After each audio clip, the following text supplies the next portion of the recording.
Calvin Coolidge. Published December the 16th, 2017.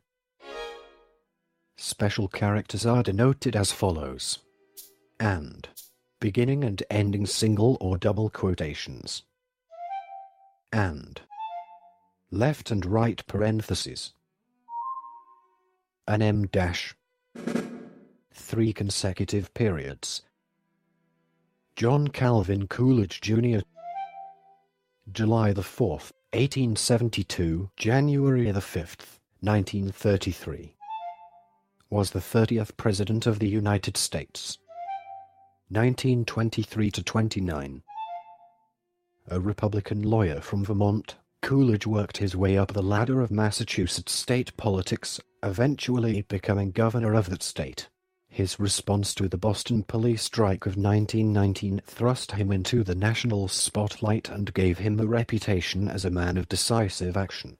Soon after, he was elected as the 29th vice president in 1920 and succeeded to the presidency upon the sudden death of Warren G. Harding in 1923. Elected in his own right in 1924, he gained a reputation as a small government conservative and also as a man who said very little, although having a rather dry sense of humor.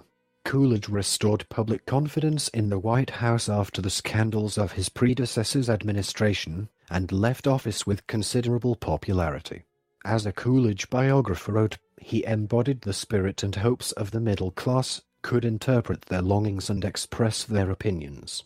That he did represent the genius of the average is the most convincing proof of his strength. Coolidge's retirement was relatively short, as he died at the age of 60 in January 1933, less than 2 months before his immediate successor, Herbert Hoover, left office. Although his reputation underwent a renaissance during the Reagan administration, modern assessments of Coolidge's presidency are divided. He is adulated among advocates of smaller government and laissez-faire. Supporters of an active central government generally view him less favorably, while both sides praise his stalwart support of racial equality. Part 1. Birth and Family History. John Calvin Coolidge Jr. was born in Plymouth Notch, Windsor County, Vermont, on July 4, 1872, the only U.S. president to be born on Independence Day. He was the elder of the 2 children of John Calvin Coolidge Sr. 1845 to 1926, and Victoria Josephine Moore, 1846 to 85. Coolidge Sr. engaged in many occupations, and developed a statewide reputation as a prosperous farmer, storekeeper and public servant. He held various local offices, including Justice of the Peace and Tax Collector, and served in the Vermont House of Representatives as well as the Vermont Senate. Coolidge's mother was the daughter of a Plymouth Notch farmer. She was chronically ill and died, perhaps from tuberculosis, when Coolidge was 12 years old. His younger sister, Abigail Grace Coolidge, 1875 to 1890, died at the age of 15, probably of appendicitis, when Coolidge was 18. Coolidge's father married a Plymouth schoolteacher in 1891 and lived to the age of 80. Coolidge's family had deep roots in New England. His earliest American ancestor, John Coolidge, emigrated from Cottenham, Cambridgeshire, England, around 1630 and settled in Watertown, Massachusetts.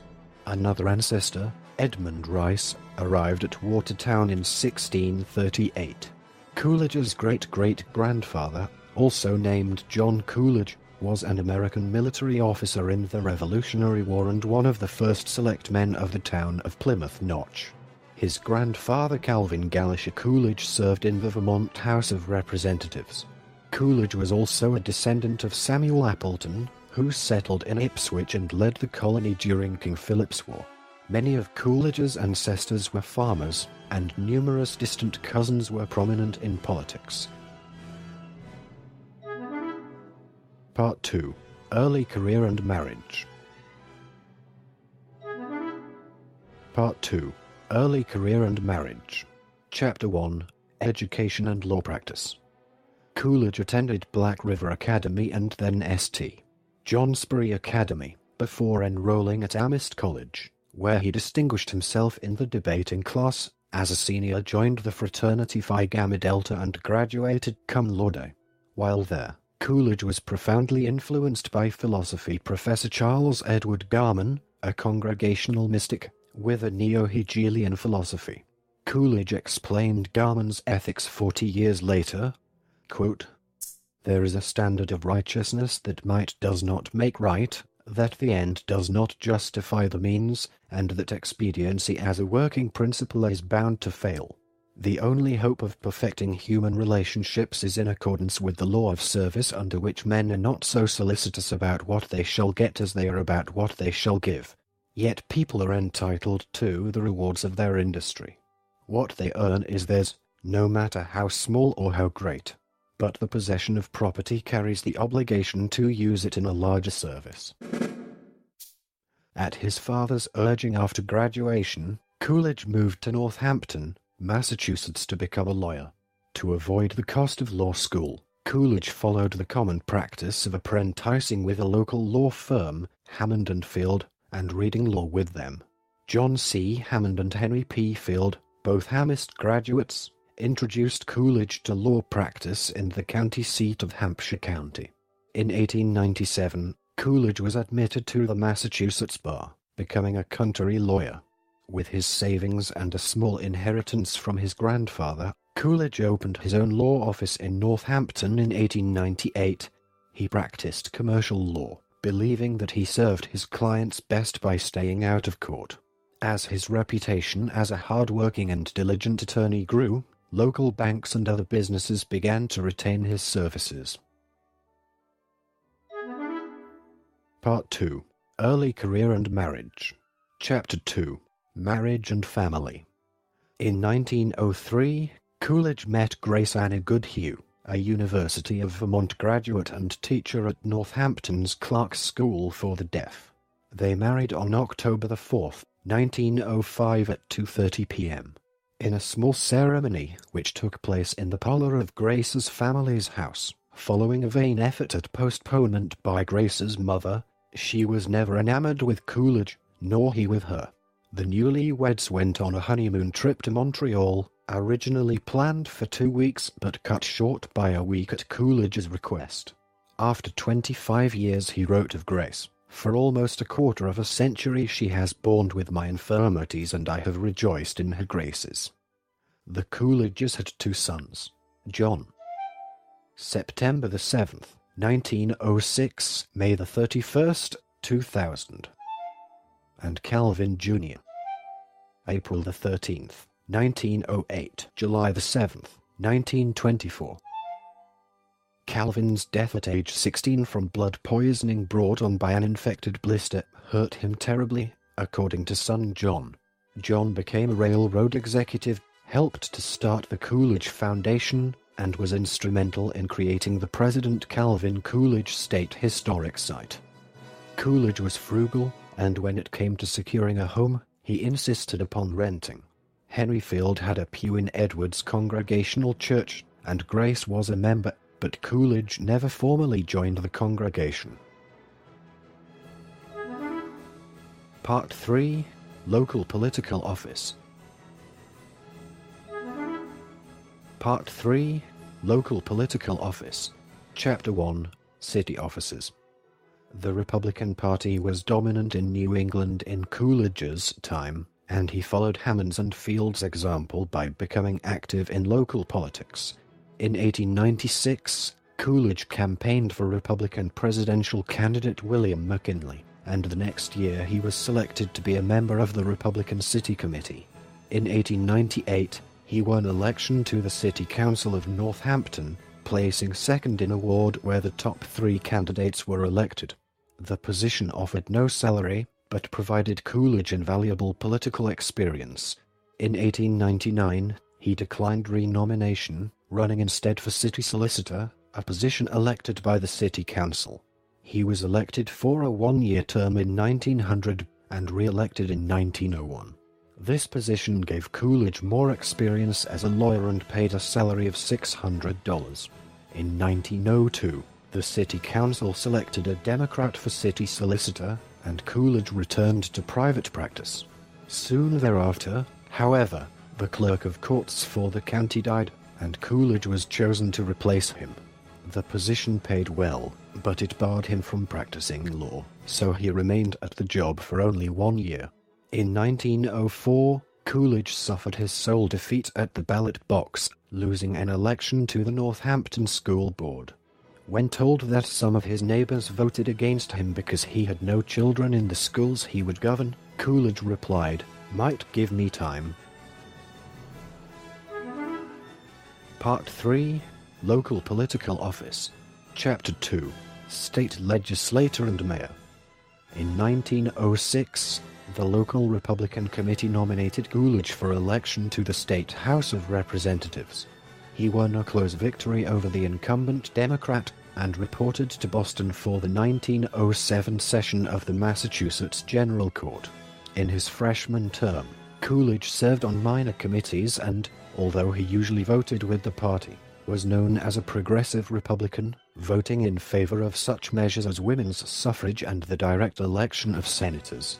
While in Boston, Coolidge became an ally, and their leagueman, of then U.S. Senator Winthrop Murray Crane, who controlled the western faction of the Massachusetts Republican Party.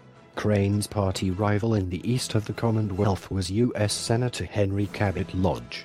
Another key strategic alliance which Coolidge forged was with Guy Currier, who had served in both state houses and had the social distinction, wealth, personal charm and broad circle of friends which Coolidge lacked, and which would have a lasting impact on his political career. In 1907, he was elected to a second term, and in the 1908 session, Coolidge was more outspoken, though not in a leadership position. Instead of vying for another term in the State House, Coolidge returned home to his growing family and ran for mayor of Northampton when the incumbent Democrat retired. He was well liked in the town, and defeated his challenger by a vote of 1,597 to 1,409 during his first term. 1910 to 1911. He increased teachers' salaries and retired some of the city's debt while still managing to effect a slight tax decrease. He was re-nominated in 1911 and defeated the same opponent by a slightly larger margin. In 1911, the state senator for the Hampshire County area retired and successfully encouraged Coolidge to run for his seat for the 1912 session. Coolidge defeated his Democratic opponent by a large margin. At the start of that term, he became chairman of a committee to arbitrate the Bread and Roses strike by the workers of the American Woolen Company in Lawrence, Massachusetts. After 2 tense months, the company agreed to the workers' demands in a settlement proposed by the committee.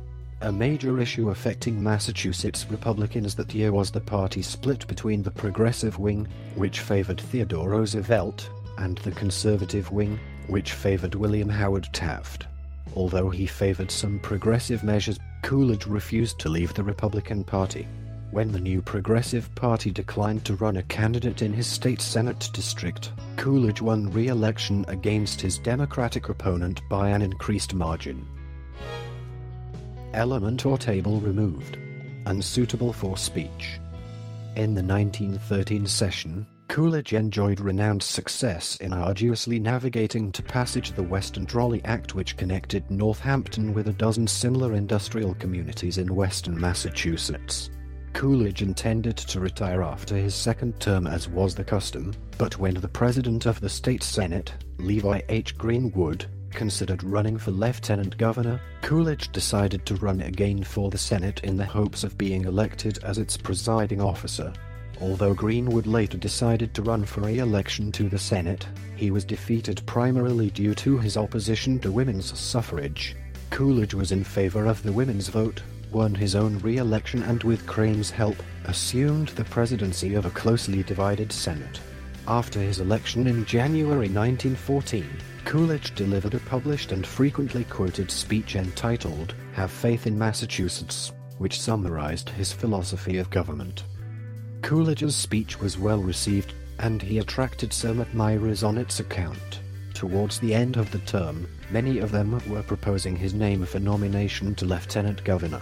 After winning re-election to the Senate by an increased margin in the 1914 elections, Coolidge was re-elected unanimously to be president of the Senate. Coolidge's supporters, led by fellow Amherst alumnus Frank Stearns, encouraged him again to run for lieutenant governor. Stearns, an executive with the Boston department store H. Stearns, became another key ally, and began a publicity campaign on Coolidge's behalf before he announced his candidacy at the end of the 1915 legislative session. Part 4, Lieutenant Governor and Governor of Massachusetts. Coolidge entered the primary election for lieutenant governor and was nominated to run alongside gubernatorial candidate Samuel W. McCall. Coolidge was the leading vote-getter in the Republican primary, and balanced the Republican ticket by adding a western presence to McCall's eastern base of support. McCall and Coolidge won the 1915 election to their respective one-year terms, with Coolidge defeating his opponent by more than 50,000 votes. In Massachusetts, the lieutenant governor does not preside over the state senate, as is the case in many other states. Nevertheless, as lieutenant governor, Coolidge was a deputy governor functioning as administrative inspector and was a member of the governor's council. He was also chairman of the Finance Committee and the Pardons Committee. As a full-time elected official, Coolidge discontinued his law practice in 1916, though his family continued to live in Northampton. McCall and Coolidge were both re-elected in 1916 and again in 1917. When McCall decided that he would not stand for a fourth term, Coolidge announced his intention to run for governor. Part 4, Lieutenant Governor and Governor of Massachusetts. Chapter 1, 1918 Election. Coolidge was unopposed for the Republican nomination for governor of Massachusetts in 1918.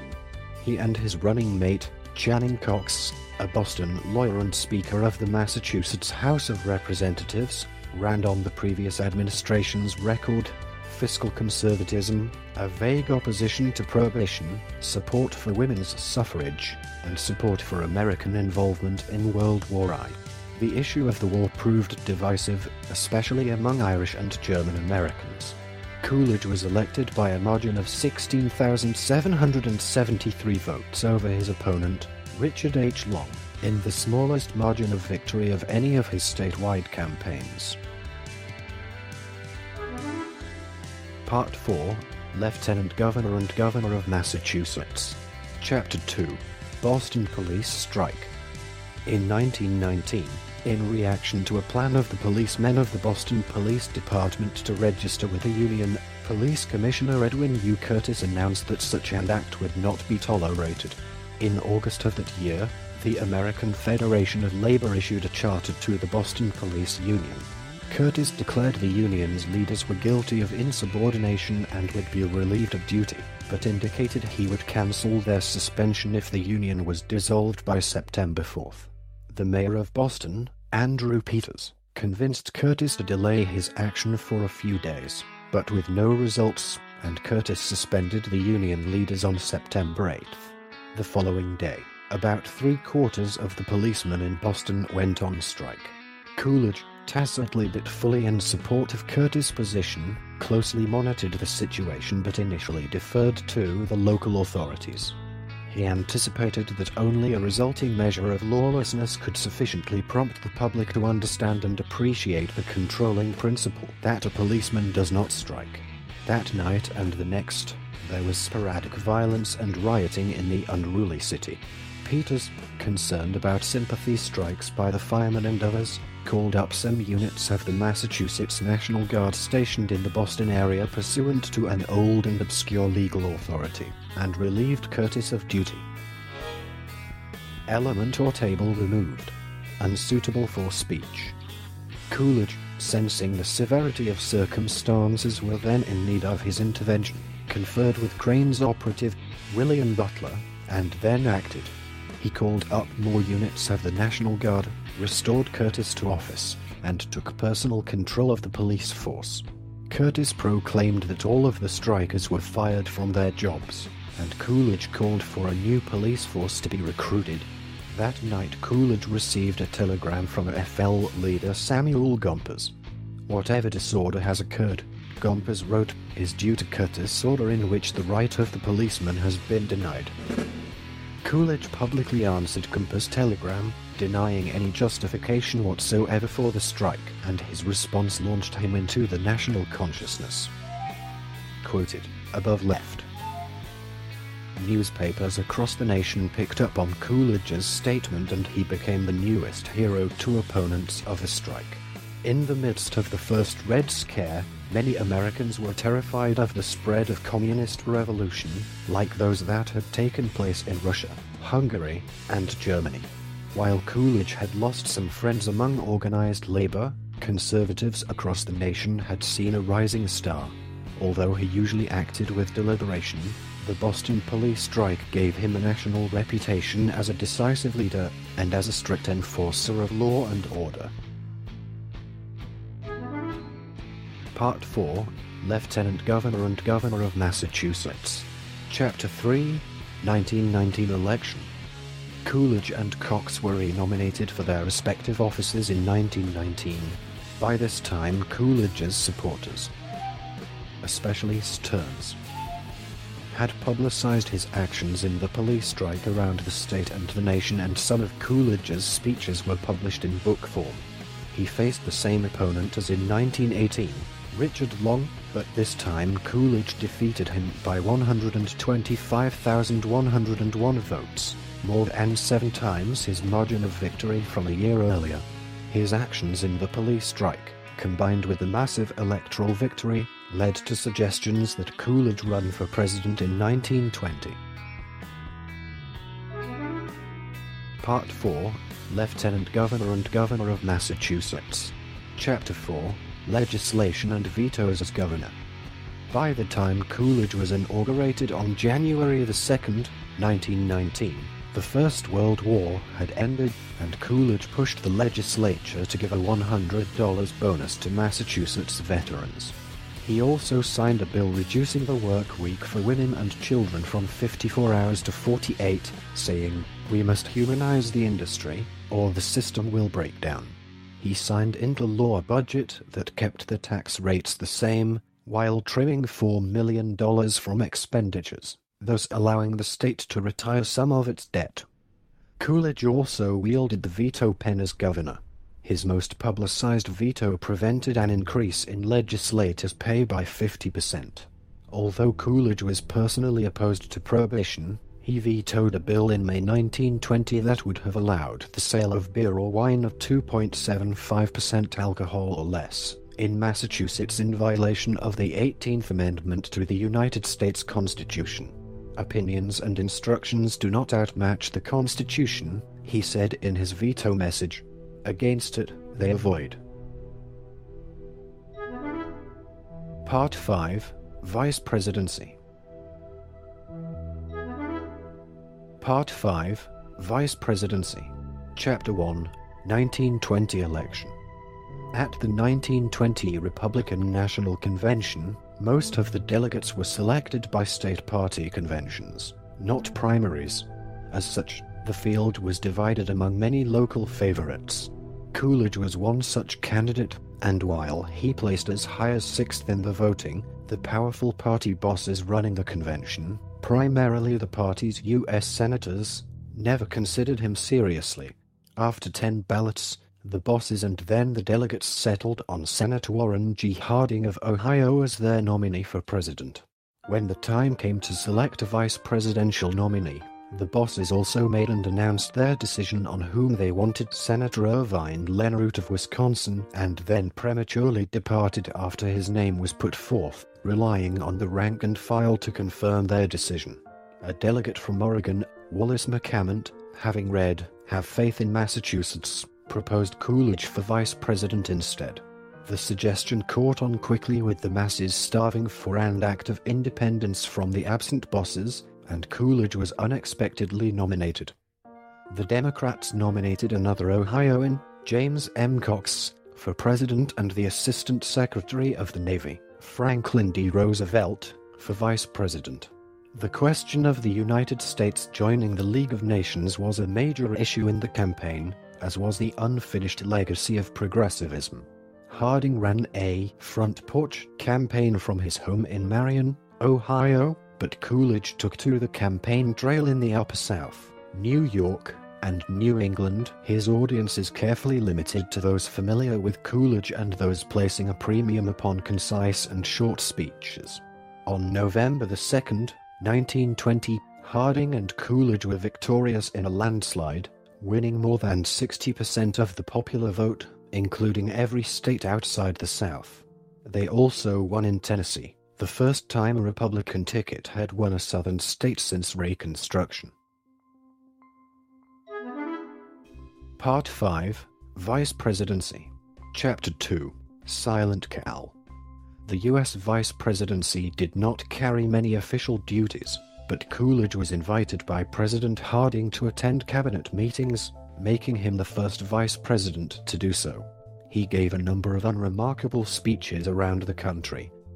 As the U.S. Vice President, Coolidge and his vivacious wife Grace were invited to quite a few parties, where the legend of Silent Cal was born. It is from this time that most of the jokes and anecdotes involving Coolidge originate. Although Coolidge was known to be a skilled and effective public speaker, in private he was a man of few words and was commonly referred to as Silent Cal. A possibly apocryphal story has it that a matron, seated next to him at a dinner, said to him, "I made a bet today that I could get more than 2 words out of you." He replied, "You lose." Dorothy Parker, upon learning that Coolidge had died, reportedly remarked, "How can they tell?" Coolidge often seemed uncomfortable among fashionable Washington society. When asked why he continued to attend so many of their dinner parties, he replied, "Got to eat somewhere." Alice Roosevelt Longworth, a leading Republican wit, underscored Coolidge's silence and his dour personality. When he wished he were elsewhere, he pursed his lips, folded his arms, and said nothing. He looked then precisely as though he had been weaned on a pickle. As president, Coolidge's reputation as a quiet man continued. "The words of a president have an enormous weight," he would later write, "and ought not to be used indiscriminately." Coolidge was aware of his stiff reputation. Indeed, he cultivated it. "I think the American people want a solemn ass as a president," he once told Ethel Barrymore, "and I think I will go along with them." Some historians would later suggest that Coolidge's image was created deliberately as a campaign tactic, while others believe his withdrawn and quiet behavior to be natural, deepening after the death of his son in 1924. Part 6, Presidency. On August 2nd, 1923, President Harding died unexpectedly in San Francisco while on a speaking tour of the western United States. Vice President Coolidge was in Vermont visiting his family home, which had neither electricity nor a telephone, when he received word by messenger of Harding's death. He dressed, said a prayer, and came downstairs to greet the reporters who had assembled. His father, a notary public and justice of the peace, administered the oath of office in the family's parlor by the light of a kerosene lamp at 2:47 a.m. On August 3rd, 1923, President Coolidge then went back to bed. Coolidge returned to Washington the next day, and was sworn in again by Justice Adolph A. Holing Jr. of the Supreme Court of the District of Columbia, to forestall any questions about the authority of a state official to administer a federal oath. This second oath-taking remained a secret until it was revealed by Harry M. Daugherty in 1932 and confirmed by Holing. When Holing confirmed Daugherty's story, he indicated that Daugherty, then serving as United States Attorney General, asked him to administer the oath without fanfare at the Willard Hotel. According to Holing, he did not question Daugherty's reason for requesting a second oath-taking, but assumed it was to resolve any doubt about whether the first swearing-in was valid. The nation initially did not know what to make of Coolidge, who had maintained a low profile in the Harding administration. Many had even expected him to be replaced on the ballot in 1924. Coolidge believed that those of Harding's men under suspicion were entitled to every presumption of innocence, taking a methodical approach to the scandals, principally the Teapot Dome scandal, while others clamored for rapid punishment of those they presumed guilty. Coolidge thought the Senate investigations of the scandals would suffice. This was affirmed by the resulting resignations of those involved. He personally intervened in demanding the resignation of Attorney General Harry M. Daugherty after he refused to cooperate with the congressional probe. He then set about to confirm that no loose ends remained in the administration, arranging for a full briefing on the wrongdoing.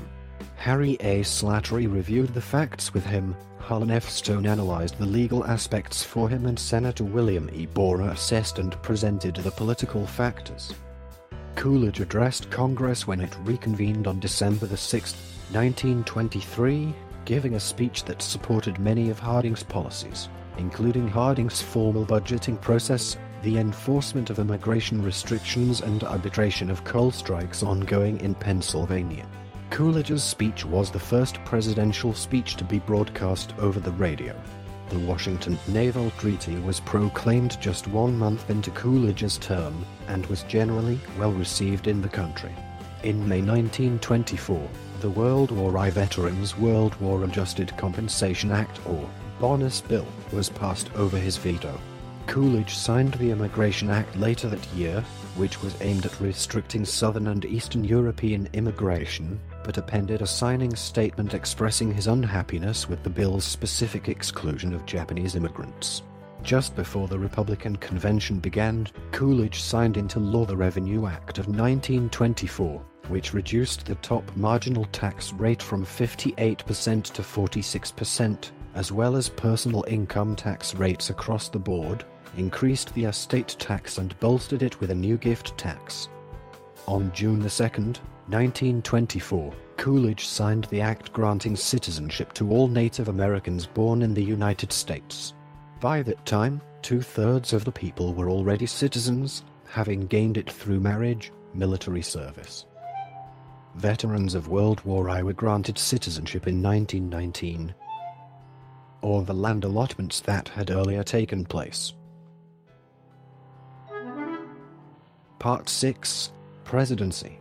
Chapter 1, 1924 Election. The Republican Convention was held on June 10 to 12, 1924, in Cleveland, Ohio. Coolidge was nominated on the first ballot. The convention nominated Frank Loden of Illinois for vice president on the second ballot, but he declined. Former Brigadier General Charles G. Dawes was nominated on the third ballot and accepted. The Democrats held their convention the next month in New York City.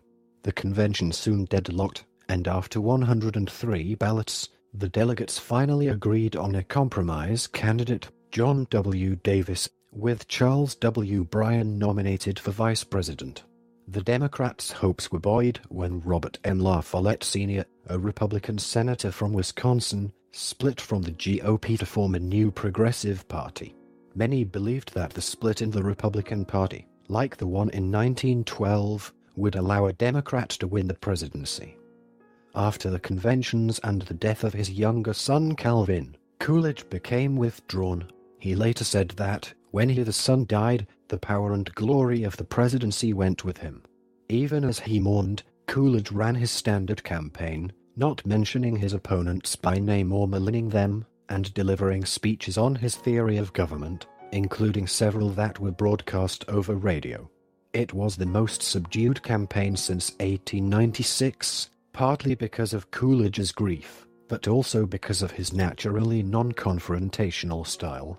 The other candidates campaigned in a more modern fashion, but despite the split in the Republican Party, the results were similar to those of 1920. Coolidge and Dawes won every state outside the South except Wisconsin, La Follette's home state. Coolidge won the election with 382 electoral votes and the popular vote by 2.5 million over his opponent's combined total. Part 6, Presidency. Chapter 2, Industry and Trade. Element or table removed. Unsuitable for speech. During Coolidge's presidency, The United States experienced a period of rapid economic growth known as the Roaring Twenties. He left the administration's industrial policy in the hands of his activist Secretary of Commerce, Herbert Hoover, who energetically used government auspices to promote business efficiency and develop airlines and radio. Coolidge disdained regulation, and demonstrated this by appointing commissioners to the Federal Trade Commission and the Interstate Commerce Commission who did little to restrict the activities of businesses under their jurisdiction. The regulatory state under Coolidge was, as one biographer described it, thin to the point of invisibility. Coolidge's economic policy has often been misquoted as, generally speaking, the business of the American people is business. Full quotation at right. Some have criticized Coolidge as an adherent of the laissez-faire ideology, which they claim led to the Great Depression. On the other hand, historian Robert Sobel offers some context based on Coolidge's sense of federalism. As governor of Massachusetts, Coolidge supported wages and hours legislation, opposed child labor, imposed economic controls during World War I, favored safety measures in factories, and even worker representation on corporate boards. Did he support these measures while president? No, because in the 1920s, such matters were considered the responsibilities of state and local governments. Part 6, Presidency. Chapter 3, Taxation and Government Spending. Coolidge adopted the taxation policies of his Secretary of the Treasury, Andrew Mellon, who advocated scientific taxation. The notion that lowering taxes will increase, rather than decrease, government receipts. Congress agreed, and tax rates were reduced in Coolidge's term. In addition to federal tax cuts, Coolidge proposed reductions in federal expenditures and retiring of the federal debt. Coolidge's ideas were shared by the Republicans in Congress, and in 1924, Congress passed the Revenue Act of 1924, which reduced income tax rates and eliminated all income taxation for some 2 million people. They reduced taxes again by passing the Revenue Acts of 1926 and 1928, all the while continuing to keep spending down so as to reduce the overall federal debt. By 1927, only the wealthiest 2% of taxpayers paid any federal income tax. Federal spending remained flat during Coolidge's administration, allowing 1/4 of the federal debt to be retired in total. State and local governments saw considerable growth, however, surpassing the federal budget in 1927. Part 6, Presidency. Chapter 4, Opposition to Farm Subsidies. Perhaps the most contentious issue of Coolidge's presidency was relief for farmers. Some in Congress proposed a bill designed to fight falling agricultural prices by allowing the federal government to purchase crops to sell abroad at lower prices. Agriculture Secretary Henry C. Wallace and other administration officials favored the bill when it was introduced in 1924, but rising prices convinced many in Congress that the bill was unnecessary, and it was defeated just before the elections that year. In 1926, with farm prices falling once more, Senator Charles L. McNary and Representative Gilbert N. Hogan, both Republicans, proposed the McNary-Hogan Farm Relief Bill.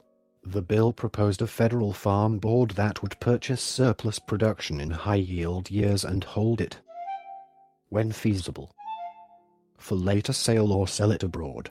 Coolidge opposed McNary-Hogan, declaring that agriculture must stand on an independent business basis, and said that government control cannot be divorced from political control.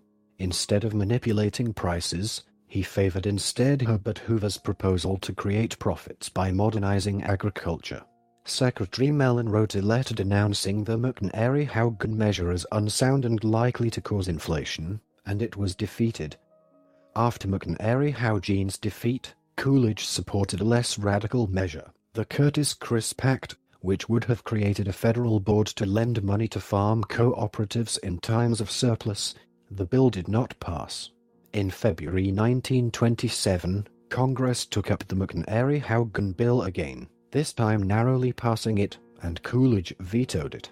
In his veto message, he expressed the belief that the bill would do nothing to help farmers, benefiting only exporters and expanding the federal bureaucracy.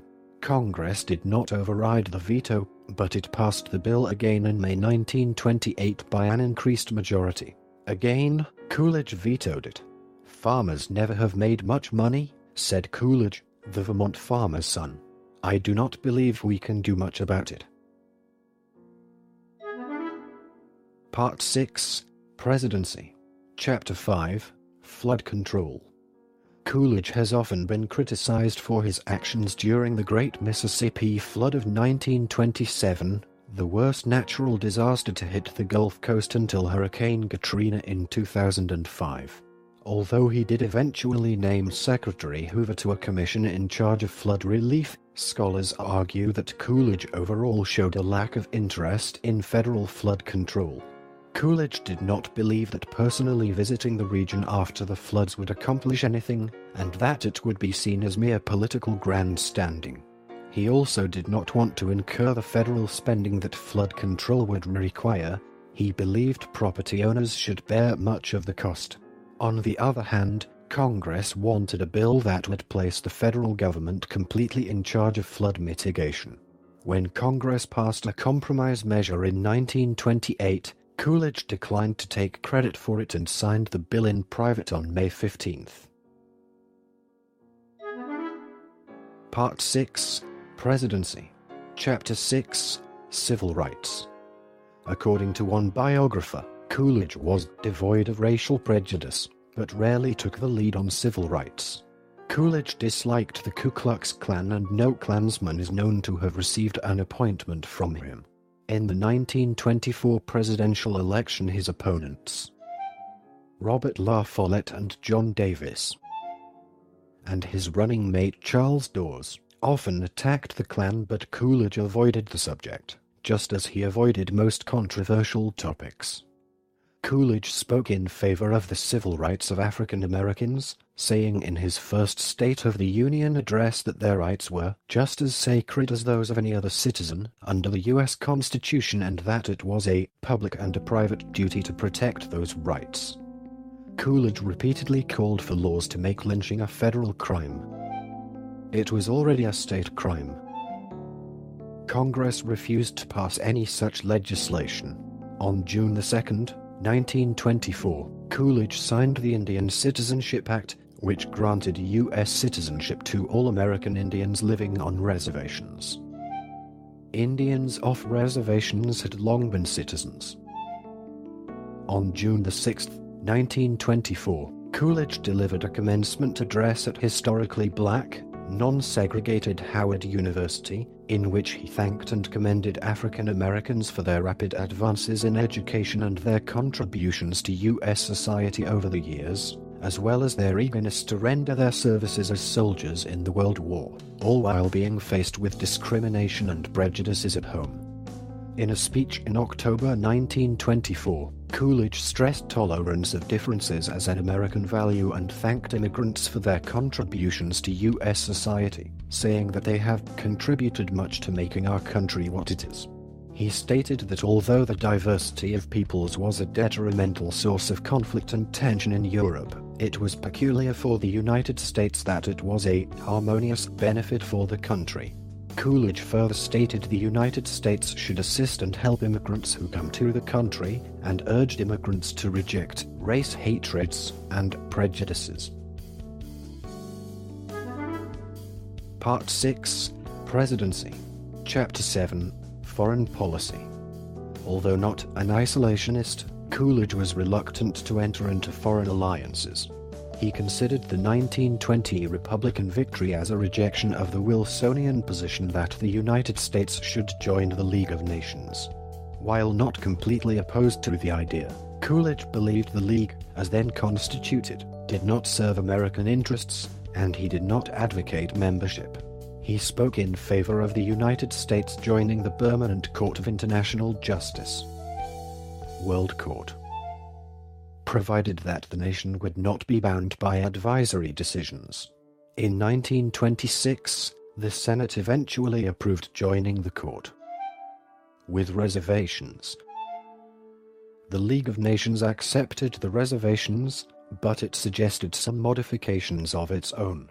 The Senate failed to act. The United States never joined the World Court. Coolidge's primary initiative was the Kellogg-Briand Pact of 1928, named for Coolidge's Secretary of State, Frank B. Kellogg, and French Foreign Minister Aristide Briand. The treaty, ratified in 1929, committed signatories: the United States, the United Kingdom, France, Germany, Italy, and Japan. 2. Renounce war as an instrument of national policy in their relations with one another. The treaty did not achieve its intended result: the outlawry of war. But it did provide the founding principle for international law after World War II. Coolidge continued the previous administration's policy of withholding recognition of the Soviet Union. He also continued the United States' support for the elected government of Mexico against the rebels there, lifting the arms embargo on that country. He sent Dwight Morrow to Mexico as the American ambassador. The United States occupation of Nicaragua and Haiti continued under his administration, but Coolidge withdrew American troops from the Dominican Republic in 1924. Coolidge led the U.S. delegation to the 6th International Conference of American States, January the 15th to the 17th, 1928, in Havana, Cuba. This was the only international trip Coolidge made during his presidency. There, he extended an olive branch to Latin American leaders embittered over America's interventionist policies in Central America and the Caribbean. For 88 years he was the only sitting president to have visited Cuba, until Barack Obama did so in 2016. Part 6, Presidency. Chapter 8, 1928 Election. In the summer of 1927, Coolidge vacationed in the Black Hills of South Dakota, where he engaged in horseback riding and fly fishing and attended rodeos. He made Custer State Park his summer White House. While on vacation, Coolidge surprisingly issued a terse statement that he would not seek a second full term as president. "I do not choose to run for president in 1928. After allowing the reporters to take that in, Coolidge elaborated, "If I take another term, I will be in the White House till 1933. 10 years in Washington is longer than any other man has had it." Too long. In his memoirs, Coolidge explained his decision not to run. The presidential office takes a heavy toll of those who occupy it and those who adhere to them. While we should not refuse to spend and be spent in the service of our country, it is hazardous to attempt what we feel is beyond our strength to accomplish. After leaving office, he and Grace returned to Northampton, where he wrote his memoirs. The Republicans retained the White House in 1928 in the person of Coolidge's Secretary of Commerce, Herbert Hoover. Coolidge had been reluctant to endorse Hoover as his successor. On one occasion he remarked that, "For 6 years that man has given me unsolicited advice. All of it bad." Even so, Coolidge had no desire to split the party by publicly opposing the nomination of the popular Commerce Secretary. Part 6, Presidency. Chapter 9, Cabinet. Although a few of Harding's cabinet appointees were scandal-tarred, Coolidge initially retained all of them, out of an ardent conviction that as successor to a deceased elected president he was obligated to retain Harding's counselors and policies until the next election. He kept Harding's able speechwriter Judson T. Welliver. Stuart Crawford replaced Welliver in November 1925. Coolidge appointed C. Bascom Slemp, a Virginia congressman and experienced federal politician, to work jointly with Edward T. Clark, a Massachusetts Republican organizer whom he retained from his vice presidential staff, as secretaries to the president, a position equivalent to the modern White House Chief of Staff. Perhaps the most powerful person in Coolidge's cabinet was Secretary of the Treasury Andrew Mellon, who controlled the administration's financial policies and was regarded by many, including House Minority Leader John Nance Garner, as more powerful than Coolidge himself. Secretary of Commerce Herbert Hoover also held a prominent place in Coolidge's cabinet, in part because Coolidge found value in Hoover's ability to win positive publicity with his pro-business proposals. Secretary of State Charles Evans Hughes directed Coolidge's foreign policy until he resigned in 1925 following Coolidge's re-election. He was replaced by Frank B. Kellogg, who had previously served as a senator and as the ambassador to Great Britain. Coolidge made two other appointments following his re-election, with William M. Jardine taking the position of Secretary of Agriculture and John G. Sargent becoming Attorney General. Coolidge did not have a vice president during his first term, but Charles Dawes became vice president during Coolidge's second term, and Dawes and Coolidge clashed over farm policy and other issues. Part 6. Presidency. Chapter 10. Judicial Appointments. Coolidge appointed one justice to the Supreme Court of the United States, Harlan Fiske Stone, in 1925. Stone was Coolidge's fellow Amherst alumnus, a Wall Street lawyer and conservative Republican. Stone was serving as Dean of Columbia Law School when Coolidge appointed him to be Attorney General in 1924 to restore the reputation tarnished by Harding's Attorney General, Harry M. Daugherty. It does not appear that Coolidge considered appointing anyone other than Stone. Stone proved to be a firm believer in judicial restraint and was regarded as one of the court's three liberal justices who would often vote to uphold New Deal legislation. President Franklin D. Roosevelt later appointed Stone to be Chief Justice. Coolidge nominated 17 judges to the United States Courts of Appeals, and 61 judges to the United States District Courts. He appointed judges to various specialty courts as well, including Genevieve Arkline, who became the first woman named to the federal judiciary when Coolidge placed her on the United States Customs Court in 1928. Coolidge also signed the Judiciary Act of 1925 into law, allowing the Supreme Court more discretion over its workload. Part 7. Retirement and Death.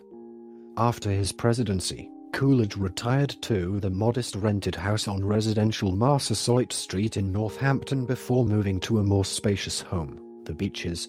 He kept a hacker runabout boat on the Connecticut River and was often observed on the water by local boating enthusiasts. During this period, he also served as chairman of the Nonpartisan Railroad Commission, an entity created by several banks and corporations to survey the country's long-term transportation needs and make recommendations for improvements.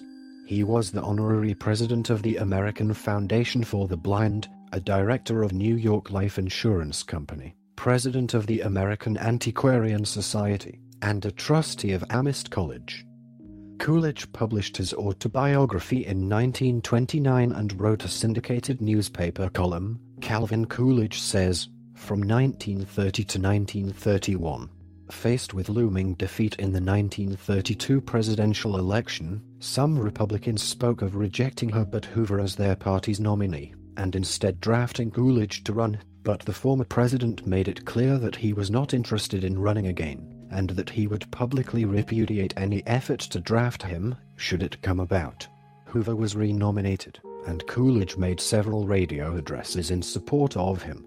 Hoover then lost the general election to Coolidge's 1920 vice presidential Democratic opponent Franklin D. Roosevelt in a landslide. Coolidge died suddenly from coronary thrombosis at the Beaches at 12:45 p.m., January 5th, 1933. Shortly before his death, Coolidge confided to an old friend, "I feel I no longer fit in with these times." Coolidge is buried in Plymouth Notch Cemetery, Plymouth Notch, Vermont. The nearby family home is maintained as one of the original buildings on the Calvin Coolidge Homestead District site. The state of Vermont dedicated a new visitors center nearby to mark Coolidge's 100th birthday on July 4, 1972. Part 8. Radio, Film, and Commemorations. Despite his reputation as a quiet and even reclusive politician, Coolidge made use of the new medium of radio and made radio history several times while president. He made himself available to reporters, giving 520 press conferences, meeting with reporters more regularly than any president before or since. Coolidge's second inauguration was the first presidential inauguration broadcast on radio. On December 6, 1923, he was the first president whose address to Congress was broadcast on radio. Coolidge signed the Radio Act of 1927, which assigned regulation of radio to the newly created Federal Radio Commission. On August 11, 1924, Theodore West Case, using the FNIFILM sound-on-film process he developed for Lee DeForest, filmed Coolidge on the White House lawn, making Coolidge the first president to appear in a sound film. The title of the DeForest film was President Coolidge, taken on the White House grounds. When Charles Lindbergh arrived in Washington on a U.S. Navy ship after his celebrated 1927 transatlantic flight, President Coolidge welcomed him back to the U.S. and a sound-on-film record of the event exists. This recording is a derivative work from Wikipedia. For more information, to commission recordings like this, and to support the developer, please visit www.patreon.com/frogcast.